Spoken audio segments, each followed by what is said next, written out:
사람의 운명은 누구를 만나느냐에 따라서 인생의 운명이 바뀝니다. 부모님을 잘 만나야 가정 교육을 잘 배우게 되고 인격이 바르게 성장합니다. 친구를 잘 만나야 불량배와 어울리지 않고 좋은 사람들과 사귀게 됩니다. 학교에서 스승을 잘 만나야 공부도 열심히 하게 되고 훌륭한 사람이 될 수가 있습니다. 결혼 시기에는 배우자를 잘 만나야 일평생 행복하게 됩니다. 교회 성도들은 목사를 잘 만나야 이단에 빠지지 않고 신앙이 바르게 성장합니다. 목사도 성도들을 잘 만나야 행복한 목회를 할 수 있습니다. 가장 중요한 만남은 예수님을 만나야 구원을 얻고 영생의 복락을 누릴 수가 있습니다. 문제는 이 만남이 내 마음대로 안 된다는 것입니다. 우리는 어떤 사람이 되게 해달라고 기도하기 전에 그러한 사람이 되도록 가르쳐 주시는 이 스승을 잘 만날 수 있도록, 그래서 일평생 동안 좋은 스승을 만나도록 우리가 기도해야 됩니다. 특별히 훌륭한 사람이 되기 위해서는 좋은 멘토, 즉 나에게 좋은 그런 지도를 해주시는 그런 지도자 스승을 만나야 된다라는 것입니다. 오늘 우리가 읽었던 성경에 7살짜리 7세의 왕이 된 요아스가 있습니다. 오늘날 치면은 유치부의 어린아이입니다. 이 유치부의 어린아이의 수준에 되어지는 이 7세 요아스가 남유다 왕국 7대 왕이 되었는데, 왕이 되기까지는 특별한 어떤 보호 환경이 있었습니다. 그의 아버지 아시야 왕이 죽고 할머니 아달랴가 왕위를 찬탈해서 유다의 왕족을 모두 죽이려 할 때에 대제사장 여호야다와 그의 아내 여호사바가 어린 왕자 이 요아스를 성전에 약 한 6년 동안 숨겨서 이렇게 보호를 했다가 이렇게 해서 7살이 될 때에 어린 나이에 왕이 되었습니다. 7살짜리 왕이지만은 요아스는 온 유다에서 그야말로 우상 숭배를 이렇게 다 없애고 성전을 수리하고 성전에서 항상 여호와께 번제를 드리는, 그래서 하나님 보시기에 참 정직해서 하나님께서 니 참 잘한다라고 칭찬했던 왕이 바로 요아스 왕인 것입니다. 역대하 24장 2절에 보면은 제사장 여호야다가 세상에 사는 모든 날에 요아스가 여호와 보시기에 정직하게 행하였으며, 자, 이처럼 7살짜리 왕이 하나님 앞에 참 칭찬을 받는 이런 왕이 되어졌는데, 문제는 이 제사장 여호야다가 죽고 난 이후입니다. 역대하 24장 17절에 보면은 여호야다가 죽은 후에 그 열조의 하나님 여호와의 전을 버리고 아세라 목상과 우상을 섬긴 고로 이 죄로 인하여 진노가 유다와 예루살렘에 임하니라. 영적 스승, 영적 멘토였던 여호야다 제사장이 죽고 나니 이제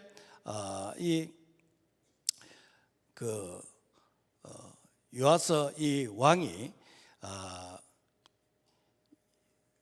그러니까 다른 이런 멘토의 영향을 받아서 그래서 우상을 숭배하고 그러다가 나라가 망하게 되어졌다라는 것입니다.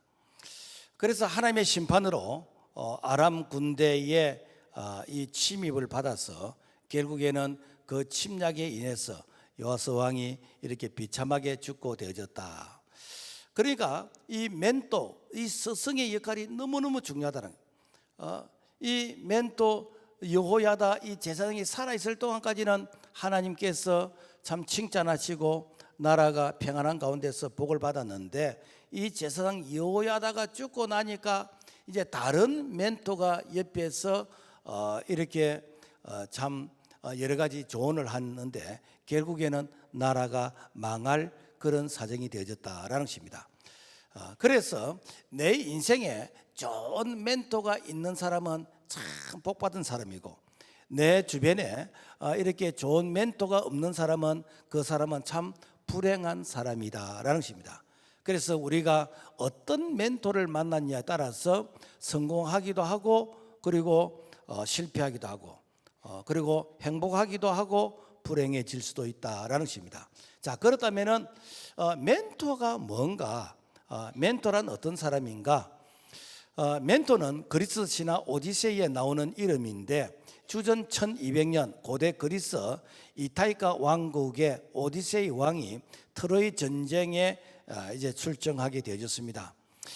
이때 왕이 아들 텔레마코스를 가장 믿을 만한 친구 늙은 종 멘토에게 맡기고 이제 전쟁을 이제 출정하게 되어졌습니다. 그래서 멘토는 오디세이가 전쟁에서 돌아올 때까지 약 한 10년 동안 어린 왕자를 잘 돕았습니다. 그래서 오디세이 왕이 이렇게 돌아오기까지 때에 따라서는 참 이렇게 왕자에게 친구가 되어주기도 하고 또 선생이 되어주기도 하고 상담자가 되어주기도 하고 또 아버지가 되어주기도 하고 이렇게 해서 약 한 10년 이상 잘 돌봤는데, 그래서 이 아버지 오디세이가 돌아와서 보니까 와, 아들이 정말 훌륭한 이런 국가의 지도자가 되어 있는 거죠. 그래서 이 아들이 아버지의 보호를 받지 않는데도 불구하고 이렇게 훌륭한 아들로 성장하게 된 그 이유가 무엇인가? 바로 그 이유가 가장 신뢰가 가는 이 멘토라는 이 친구가 자기 아들을 돌봤다라는 것입니다. 그래서 그 이후로 그래서 사람에게 영향을 끼치는 사람을 멘토다. 그래서 멘토를 잘 만나야 된다라는 이런 말을 하게 되어졌습니다. 그래서 이 멘토라는 말은 지혜와 신뢰 관계에서 영향력을 끼치는 사람. 사실 오늘 내가 이 자리에 있게 된 것도 누구의 멘토의 영향을 받았습니다. 내가 믿음의 신앙이 바르게 자라는 것도 또 약간 부정적으로 자라는 것도 내 옆에 누구의 멘토에 내가 영향을 받냐에 따라서 내 신앙이 행복해질 수도 있고 불행해질 수도 있다라는 것입니다. 자, 그렇다면 성경에서 멘토라는 말이 있는가? 사실 성경에 멘토라는 이 단어는 없어요. 그러나 부모, 왕, 선지자, 제사장, 스승이 멘토의 역할을 합니다. 그래서 어떤 멘토의 역할을 해주냐 따라서 그야말로 참 내가 어떤 위기 가운데 있는데도 불구하고 내가 그 위기를 잘 극복할 수 있는, 그래서 열왕기하 22장에 보면은 요시야라는 이런 왕이 있는데 이 요시야는 8살 8세의 유다 왕이 되었는데 유다 16대 왕이 되었습니다. 그의 할아버지는 므낫세, 그의 아버지는 아몬, 그야말로 역사의 가장 악한 그런 왕이었습니다. 부친 아몬은 바알신과 아세라 신을 섬기고, 그리고 이 전성에 의하면은 이사야 선자를 톱으로서 썰어 죽일 정도로 그만큼 아주 악한 그런 아버지 그리고 할아버지였습니다. 이렇게 악명 높은 가문에 이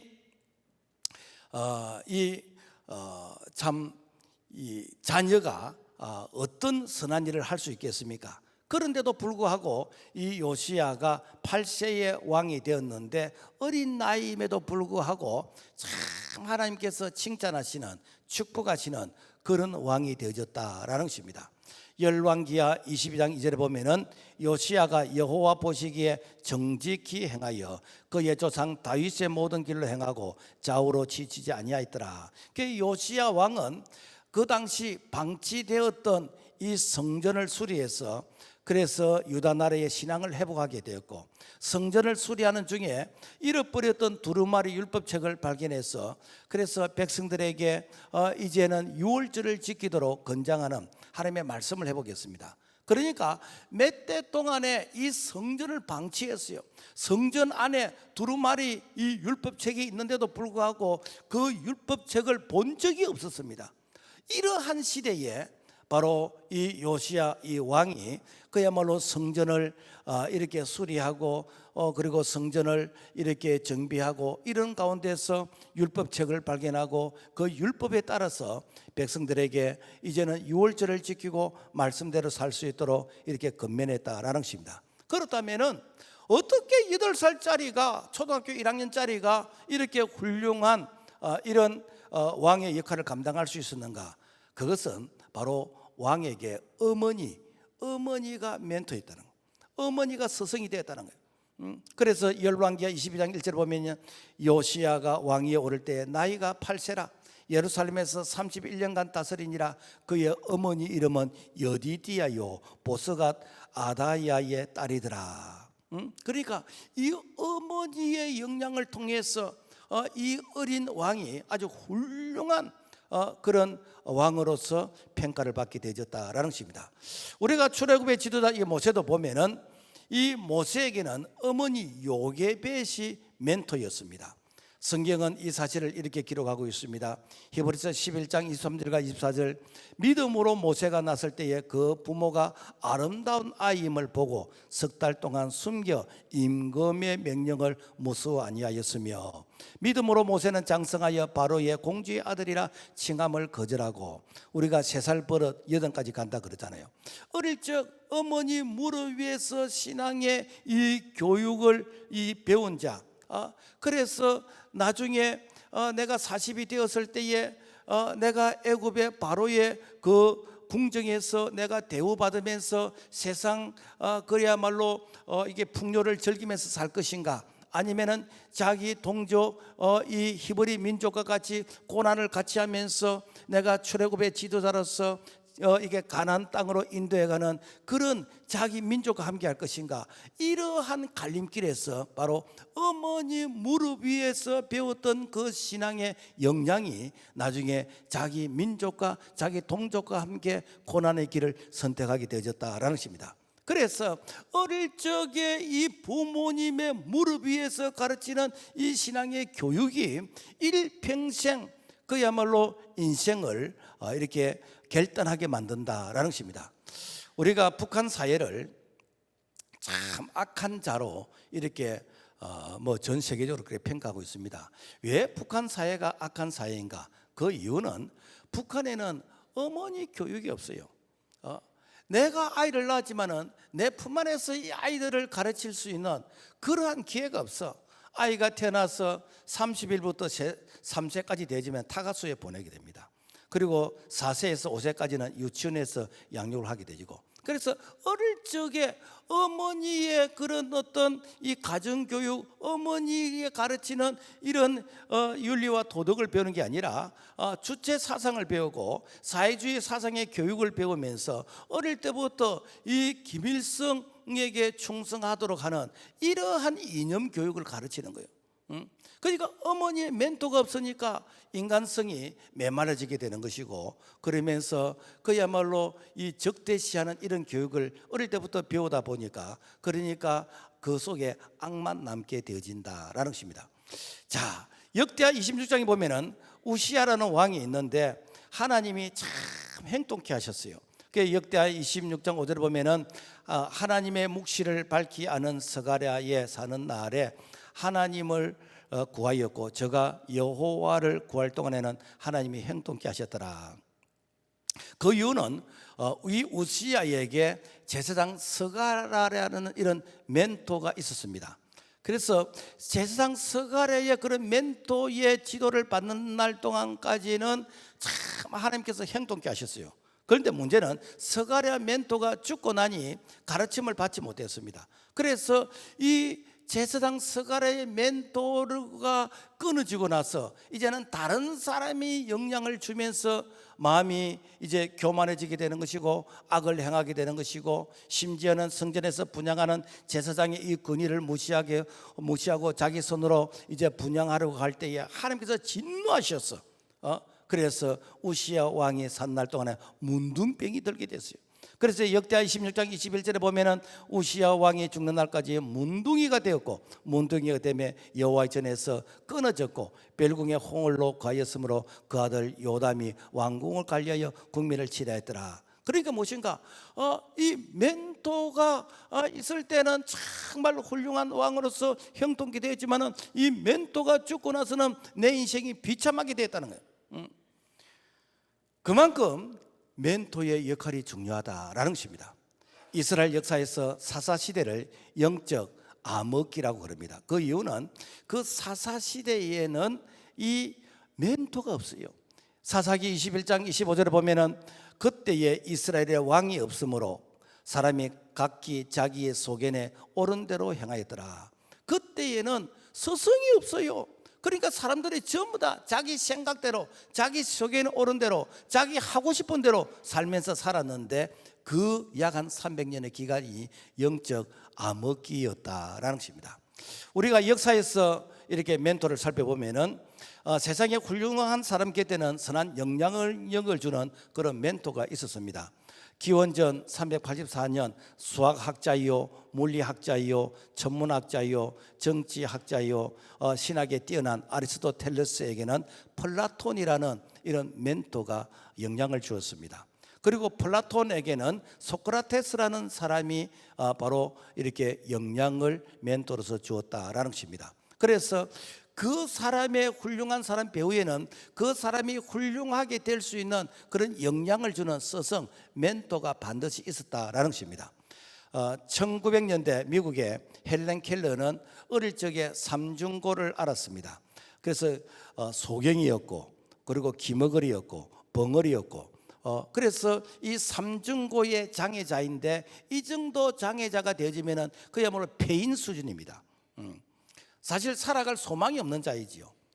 그런데 그가 대학을 졸업하고 훌륭한 인권 운동가가 되었는데 이렇게 훌륭한 사람이 되기까지는 자기 옆에 이 설리반이라는 선생님, 멘토가 있었다는 거예요. 그러면 그 설리반 선생님은 어떤 마음으로 자기가 이렇게 헬렌 켈러를 돌봤는가? 자기 곁에 할머니 로라라는 이런 가론사가 자기에게 선한 영향력을 끼치다는 거예요. 그리고 결국에 내가 선한 영향력을 통해서 내가 변화되어지고 변화된 사람이 또 다른 사람을 변화시키고, 이것이 무엇인가? 바로 훌륭한 멘토의 역할이다라는 것입니다. 우리나라 1900년대 북한 개성에 13살과 서상윤이 있었습니다. 이 서상윤은 개성 고려 인삼을 파는 인삼 장사였는데 그의 나이가 한 31세쯤 되었을 때 장티푸스에 걸렸어요. 그래서 1900년대 장티푸스에 걸리면은 그야말로 죽는 것입니다. 치료약이 없었어요. 그런데 그때 당시에 이 스코틀랜드 이 맥켄타이어라는 이 선교사가 서양에 이 치료약을 가지고 왔어. 그래서 이 서상윤에게 이 치료약을 제공을 했는데, 그래서 치료를 받게 되었습니다. 얼마나 고맙습니까?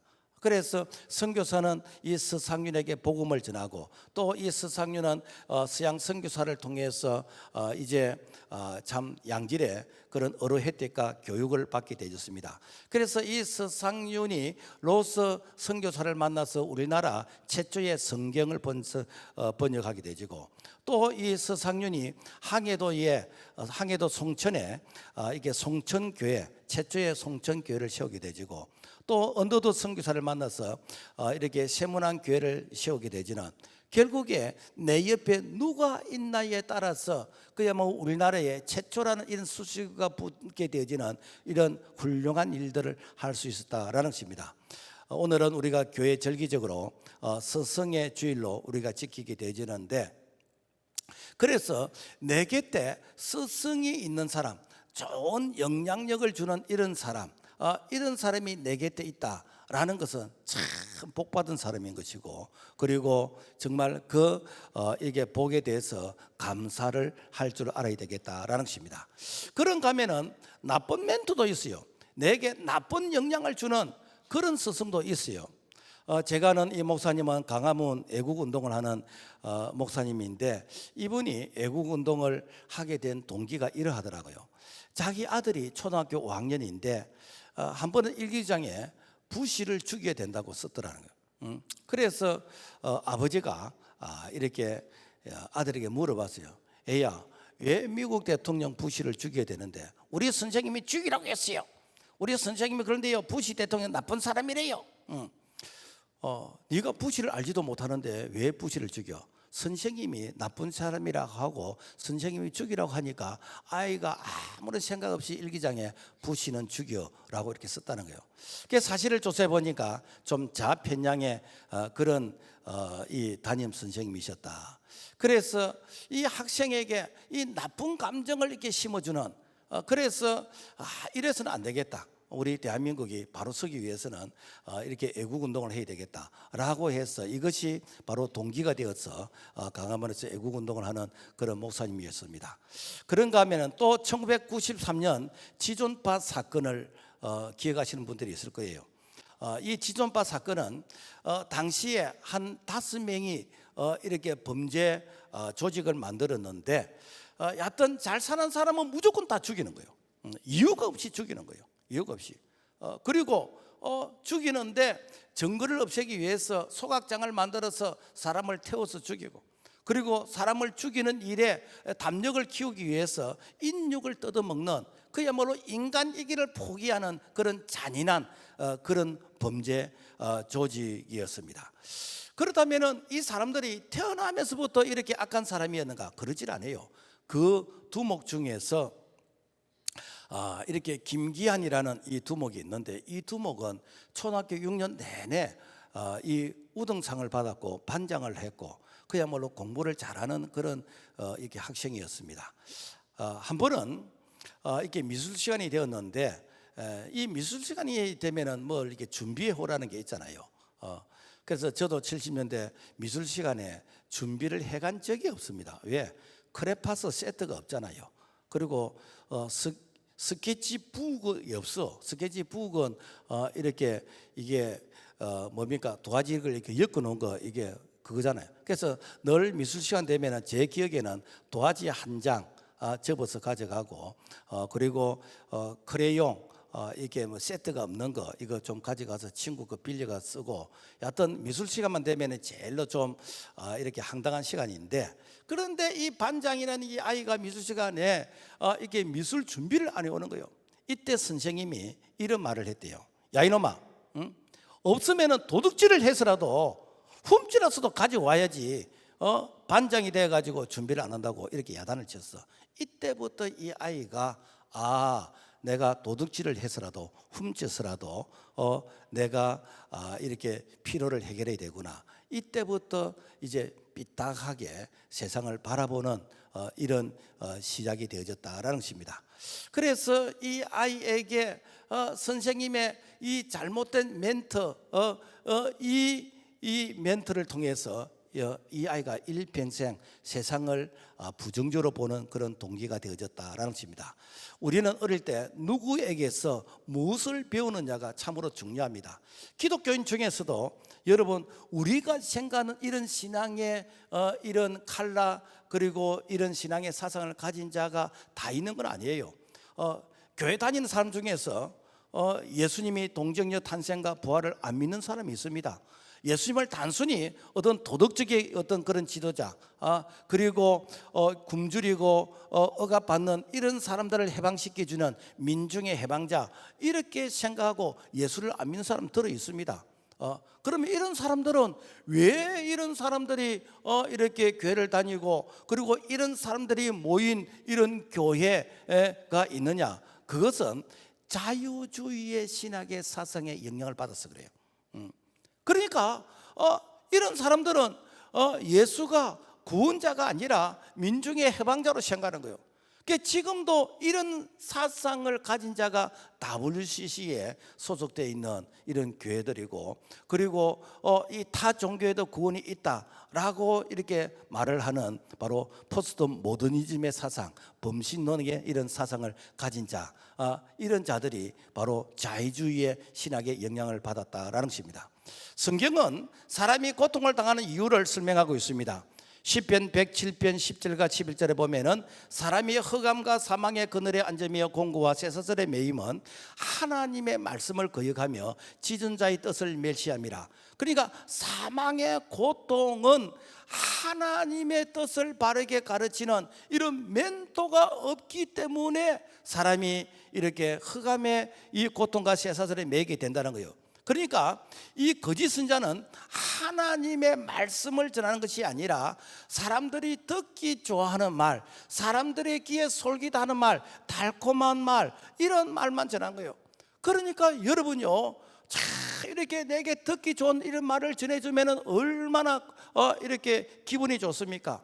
그러니까 교회가 그야말로 비대해지는데 영적 당뇨에 걸려서 아무런 영향력이 없는, 힘을 쓰지 못하는, 그래서 잘못된 걸 잘못했다고 말을 하지 못하는, 왜 그런가? 그런 말을 하면은 교회 중에서 싫어하는 사람이 있으니까. 그래서 듣기 좋은 말, 복 받아야 된다, 행복해야 된다, 잘 돼야 된다, 이런 말만 하다 보니까 이렇게 당뇨병에 걸린 것 같다라는 것입니다.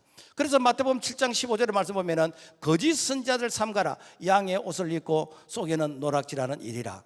거짓 선지자는 양의 옷을 입은 일이로서 겉은 순한 양 같지만 속은 일입니다. 우리가 언젠가 하나님 앞에 서서 우리가 심판받게 될 것인데, 그때는 양과 염소, 참과 거짓, 알고가 쭉정이, 참 선지자와 거짓 선지자가 드러나게 될 거 아닙니까? 그때에 주님께서는 분명하게 우리를 향해서 이렇게 경고하실 겁니다.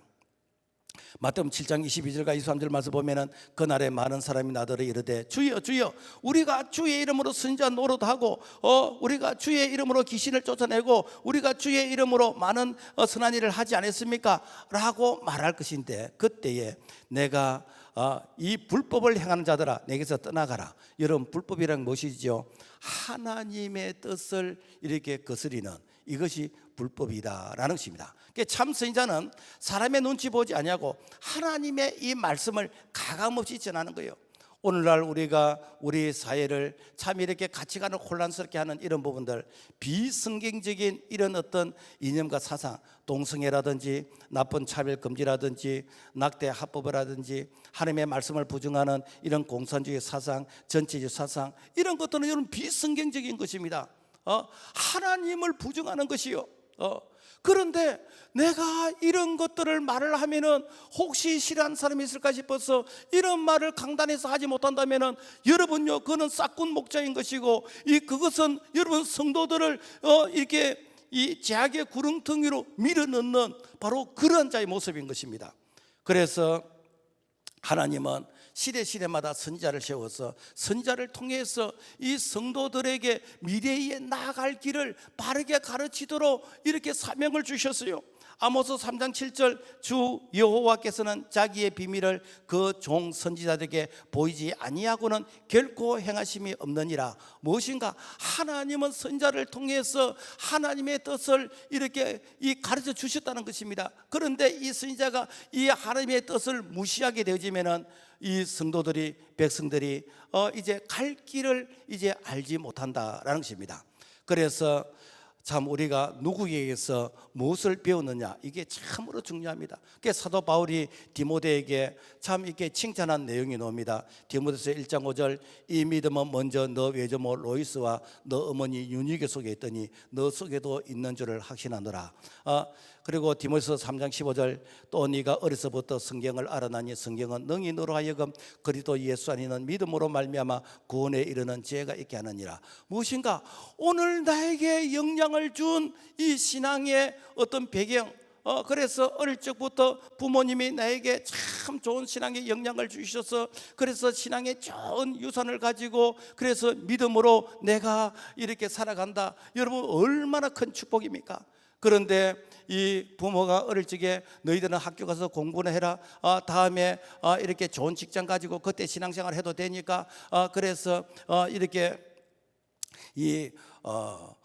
신앙은 다음에 가져도 되니까, 그래서 어릴 적에 신앙 교육을 제대로 하지 않으면요, 나중에 내가 세상에서 성공하고 출세해도 여러분 신앙생활 안 합니다.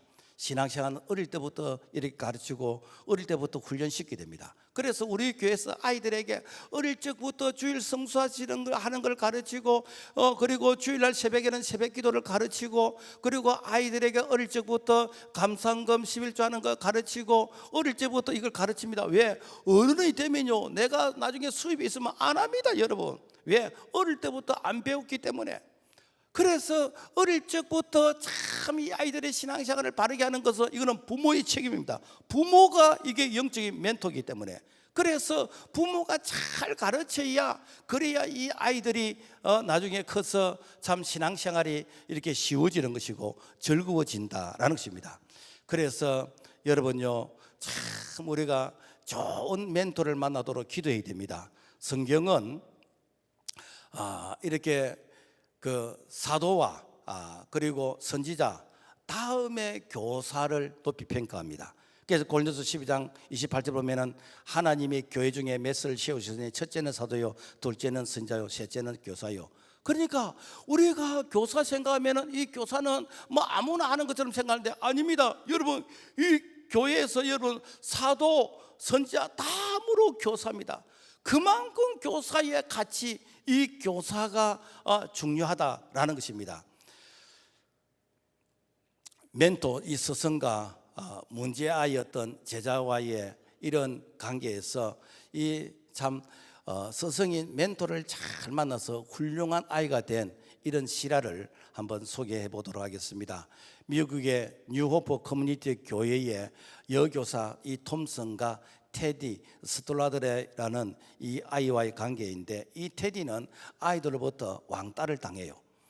그래서 뭐 이게 옷도 세탁도 잘 안 하고 목욕도 안 하고, 그러니까 뭐 이게 냄새도 나고, 그러니까 친구들이 막 이렇게 냄새 난다고 그 아이를 이렇게 왕따 시킵니다. 그리고 시험을 치면은 늘 바닥을 까는 빵점이고, 그러니지 이 아이 옆에는 그래 친구도 없어요. 그래서 이 선생님이 아이의 이제 시험지를 이렇게 채점하면서 도대체 이 테디란 이 아이가 왜 이렇게 됐을까? 그래서 생활 기록부를 한번 이렇게 살펴보게 되었습니다. 1학년 생활 기록부를 보니까 착한 아이입니다. 미래가 보입니다. 그러나 가정 환경이 불우한 형편입니다. 2학년 생활 기록 보니까 조용한 아이입니다. 조금 폐쇄적입니다. 어머니가 병을 앓고 계십니다. 3학년 성적표를 보니까 성적이 떨어지고 있습니다. 어머니가 돌아가셨습니다. 아버지는 아이에 대해서 무관심합니다. 4학년 생활기록부에 미래가 없습니다. 아버지는 가출했고 이모가 양육을 하는데 학대를 당하고 있습니다. 이 톰슨 선생님이 이 테디란 아이의 이 생활기록부를 보니까 처음부터 그런 것이 아닌데 이 테디라는 이 아이에게 그야말로 이 좋은 영향력을 줄 수 있는 이런 멘토가 없어요. 그래서 선생님이 개인적으로 이제 부진한 이런 학습을 이렇게 이제 방과 후에 가르치게 되어지고, 그리고 이 테디란 이 학생에게 선생님이 대신 어머니 역할을 해주는 것입니다. 미국은 이렇게 한 해를 마무리하는 성탄절이 되어지면은 선생님에게 고마움을 표시하는 성탄절 선물을 이렇게 드린대요. 그러면은 이제 한 해를 마무리하면서 성탄절 선물을 아이들이 이제 아이들 보는 앞에서 선생님이 고마워요 하면서 선물을 이제 가지고 가서 이제 드리고, 그러면은 선생님이 그 아이에 대해서 이렇게 좋은 이런 덕담도 해주고 그렇게 하는데, 근데 이 테디는 자기가 선물할 게 별로 없어. 그래서 자기 집에 가짜 다이아몬드 목걸이, 그것도 이렇게 구슬이 좀 많이 이렇게 떨어진 이렇게 덤성덤성한 이 가짜 이 다이아몬드 목걸이, 이것과 그리고 어머니가 쓰다 남은 이렇게 향수병, 이걸 선생님에게 드리는 거예요. 그러니까 아이들이 깔깔깔깔 웃으면서 이 거지가 드리는 이런 선물을 가져왔다고 하면서 막 비웃고 조롱하고 그럽니다. 이때 톰슨 선생님이 아이들 보는 앞에서 가짜 목걸이를 목에 탁 걸면서 나는 이런 목걸이가 너무너무 좋더라. 그러면서 향수를 몸에 뿌리면서 나는 이런 향수가 너무 내한테 딱 이렇게 어울리고 맞다고 하면서 아이들이 보는 앞에서 내가 오늘 최고의 성탄절 선물을 받았다라고 하면서 이렇게 그 테디의 그 선물을 이렇게 기뻐해 주는 겁니다. 그랬더니 이 테디가 선생님 품에 안기면서 선생님, 그 목걸이는 우리 어머니가 생전에 쓰시던 거예요. 그 향수도 우리 어머니가 평소에 뿌리던 향수예요. 그러면서 선생님 몸에서 우리 어머니의 이렇게 냄새가 나요. 6년 7년의 세월이 흘렀습니다. 한 통의 편지가 왔습니다. 사랑하는 톰 선생님, 제가 고등학교 졸업을 하게 됐는데 이 졸업을 가장 먼저 선생님에게 제가 알려드립니다. 제가 반에서 2등으로 졸업을 했어요. 그리고 한 4년이 지났습니다. 한 통의 편지가 왔습니다. 선생님, 제가 가수석으로 대학을 졸업했습니다. 그리고 4년이 지났습니다. 사랑하는 톰슨 선생님, 제가 의대를 졸업하고 의사가 되었습니다. 이제 결혼합니다. 결혼식 때 선생님께서 제 어머니 자리에 앉아주세요. 선생님은 제 어머니이십니다. 여러분, 아무리 내가 어릴 적에 문제아라 할지라도, 내가 왕따를 당하는 그런 아이라 할지라도, 내 곁에 누가 멘토가 되어주느냐, 누가 나에게 스승이 되어주냐에 따라서 그 아이가 그야말로 용기를 내고 내가 희망을 가지게 되는 것이고, 다시 인생이 이렇게 출발하게 되지는 거, 이게 뭔가 멘토의 역할이다라는 것입니다. 우리는 세상에 태어나서 매일매일 한 번도 가보지 않는 세계를 걷습니다. 우리가 하루 일도 모르는데 어떻게 우리가 10년, 20년 우리가 장래를 알겠습니까? 그러나 내가 걷는 이 길을 먼저 가본 선생, 선생이 뭐지가 먼저 태어났다는 거 아닙니까? 먼저 태어나서 먼저 경험해본 이 스승의 가르침을 내가 받을 때에, 내가 참 이렇게 뺑글뺑글 도는 꼬불꼬불한 이런 길을 걷는 것이 아니라 내가 직선 거리를 갈 수 있다라는 것입니다. 그래서 참 우리에게 시작과 끝을 아시는 예수 그리스도, 그분은 우리의 스승이 되어 주셨어요.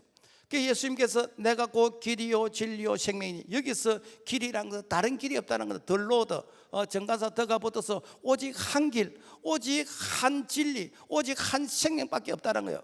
그래서 나를 따르라고 말씀하셨습니다. 그래서 예수님을 먼저 믿는, 먼저 배우고 먼저 닮아가는 이렇게 교학교 선생님이 참 이렇게 멘토가 되어줄 때에 나의 신앙이 바른 길로 갈 수 있다면, 여러분, 이것만큼 큰 축복이 어디 있습니까? 학생이 학교에서 공부 잘하면 이렇게 선생님을 존경하고 선생님을 사랑해야 됩니다. 선생님을 싫어하면요, 그 과목은 여러분 점수가 안 나옵니다. 성도들의 교회에서 말씀을 전하는 담임 목사님을 이렇게 존경심이 없고 의심하게 되어지고 그리고 마음속에 담을 쌓으면요, 은혜가 임하지 않습니다. 그래서 이 은혜는 스승을 통해서 스승이 축복의 통로인 것입니다.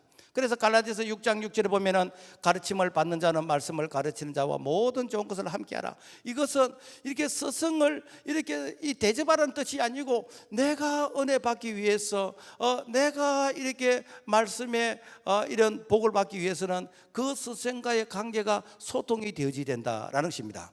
오늘날 이렇게 언론과 가끔 매스컴에 보면은 어떤 이 부모가 학생들 보는 앞에서 선생 앞에 이렇게 욕을 하고 멱살을 잡고 뺨을 때리고 뭐 그런 기사를 가끔 보게 되는데, 여러분요, 그 아이 인격을 죽이는 것입니다. 여러분, 선생님을 무시한 아이가 여러분요, 누구 말을 듣겠습니까? 선생님의 가르침을 이렇게 듣지 않는 아이가 누구의 가르침을 여러분 듣겠습니까? 세상에서 가장 불쌍한 사람은 당신을 가르칠 멘토가 없다는 것입니다. 가르칠 자가 없으면 여러분 배울 수가 없습니다. 말씀을 맺겠습니다. 일반적으로 부모들은 내 아이가 뭐 이렇게 서울대학, 뭐 하버드대학, 옥스퍼드대학, 그리고 훌륭한 대학을 가기를 원하고 훌륭한 과학자, 정치가, 사업가가 되기를 원하는데, 그렇게 되도록 가르쳐주는 여러분요, 이 훌륭한 스승, 이 멘토, 그래서 내 아이에게 훌륭한 스승, 훌륭한 멘토를 만나게 해달라는 여러분, 이 기도를 여러분 해봤겠습니까? 이것이 바로 내 아이가 그렇게 되게 되는 그러한 만남의 축복 아닙니까? 훌륭한 스승을 만나야 훌륭한 사람이 되는 것입니다. 성공한 사람의 배후에는 훌륭한 스승, 멘토가 있습니다. 그래서 나와 그리고 우리의 가정, 우리의 교회는 스승을 존경하는 이런 문화, 그래서 정말 스승을 존경하는 것은, 여러분, 이것은 스승을 위한 것이 아닙니다. 나를 위한 것이고 우리 자녀를 위한 것입니다. 바로 이러한 사회가 바로 희망이 있는 것이고, 그리고 우리 자녀의 앞길을 이렇게 축복하는 그런 지름길이라는 것을 우리가 꼭 기억하고, 그래서 어떤 절기 때만 우리가 스승을 존경하는 것이 아니라 우리가 평소에 스승을 존경하는 그런 문화를 가질 수 있기를 주의 이름으로 부탁을 드립니다. 하나님 아버지, 감사합니다. 참 세상의 스승은 내가 월급 받고 어떤 보수를 받고 일하지만은, 교회학교 선생님은 내가 참 지갑을 열어서 시간 들여 몸 들여 내가 헌신하는 것입니다. 하나님 아버지, 이 헌신의 수고를 통해서 장차 우리 아이들이 훌륭한 인물이 된다면 이것이 보상이요, 이것이 보람인 것입니다. 주님 부르시는 그날까지 이 선한 일에 최선을 다하고 그리고 스승을 존경하는 이런 문화 가운데서 이렇게 교회 생활을 잘 해갈 수 있도록 하나님 도와주시옵소서. 예수 이름으로 기도합니다. 아멘.